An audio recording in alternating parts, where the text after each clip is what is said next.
Bonjour, on se retrouve à nouveau sur la commune de Fours. Eh bien, on va s'intéresser pour savoir qu'est-ce que font nos voisins. Eh bien, nos voisins s'occupent des oiseaux en hiver. Alors, comme d'habitude, on va aller les voir, hein, mais auparavant, on va aller voir un spécialiste, il va nous raconter tout ça en détail. Alors, François, j'ai envie de te rencontrer, parce que là, tu veux nous raconter tout sur les nichoirs. Alors, bon, c'est une belle maison, c'est pas forcément un bon nichoir. Ah, d'accord, pourquoi? Alors pourquoi? Parce que d'abord, c'est un nichoir à courant d'air. Il y a 3 entrées, alors qu'il faut qu'un seul trou d'envol. Oui. Hein, on n'a qu'une seule porte d'entrée pour entrer dans la mairie. D'accord. Là, c'est pareil, donc il faudra déjà boucher, mettre une opercule sur ces deux-là. Sur ces deux-là, d'accord. Enlever tous les petits supports ici. Les oiseaux n'en ont absolument pas besoin pour rentrer dans le nichoir, parce qu'ils vont s'accrocher ici.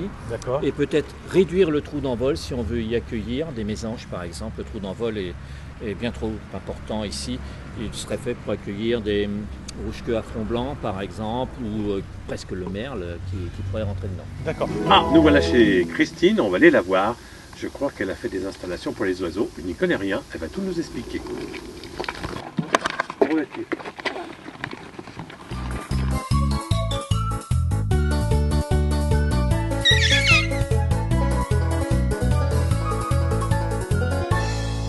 Alors là, c'est l'endroit où tu... Sur les 4 arbres, en fait.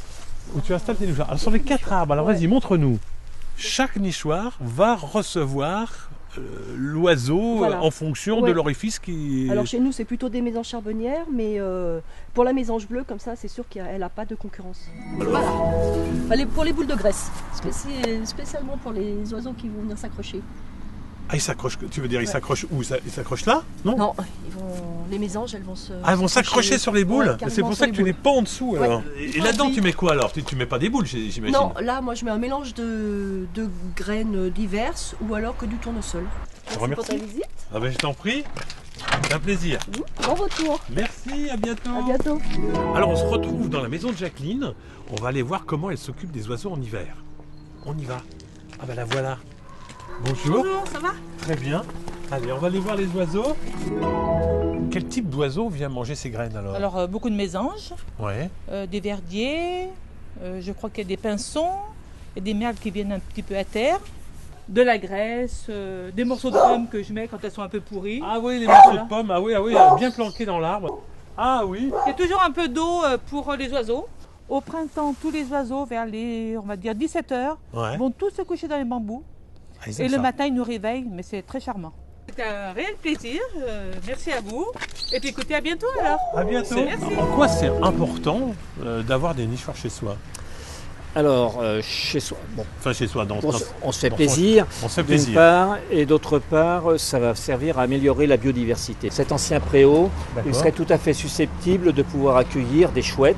Sur le clocher, il suffirait de faire aussi un nichoir approprié, de manière à ce que les chouettes puissent revenir nicher ici.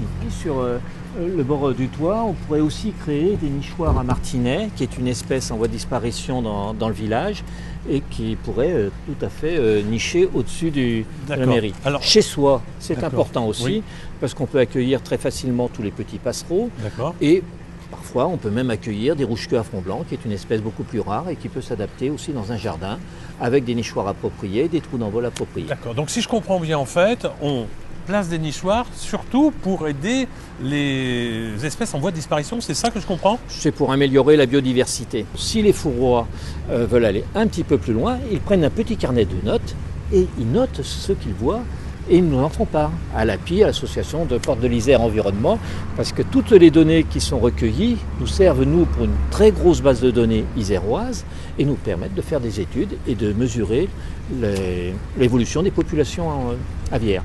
Eh bien, écoute, on va donner toutes ces informations-là aux fourroies pour qu'ils puissent contacter éventuellement l'API pour avoir plein d'infos et pour pouvoir vous alimenter également en observation. Voilà, nous on a besoin d'être nourris. Très bien, comme les oiseaux.